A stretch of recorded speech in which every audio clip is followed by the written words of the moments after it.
when I hosted at the Panthers, I had a co-host. So I was used to bouncing off of someone, and I had a couple games, 10-ish so games where I had a host by myself, and it scared the bejesus out of me. So with people starting in like podcasting or radio, what would you say they should try to focus on? I think it depends. I mean, like I said, I went to school for journalism, and we heavily covered radio. I had 2 whole classes, 2 different semesters, in how to basically talk on the radio and do radio. So for me, I am lucky because I learned that early on, and I also interned in radio as well.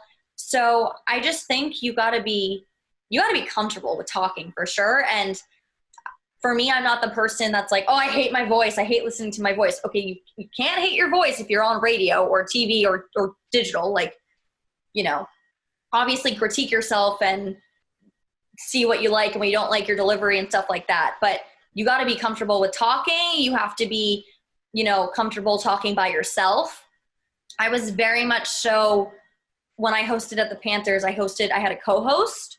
So I was used to bouncing off of someone, and I had a couple games, 10-ish so games where I had a host by myself, and it scared the bejesus out of me.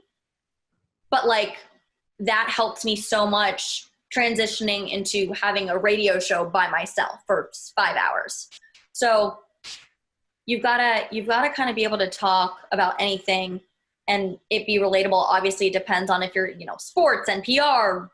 There's so much under the umbrella of radio, but you have to be comfortable, because you can hear the second someone's not comfortable on air, right? Because especially with radio, they're not seeing you. So it's just your voice. So if you're stuttering or you're messing up, and I'm not saying you have to be perfect, because that was one of the biggest things that I had to take away transitioning into radio. My programming director was like, you don't need to be perfect all the time. You can mess up and you can be relatable. That's fine. But at the same time, you still have to be confident and be like, okay, this is my show. I'm going to do the thing. And yeah, it's going to be good.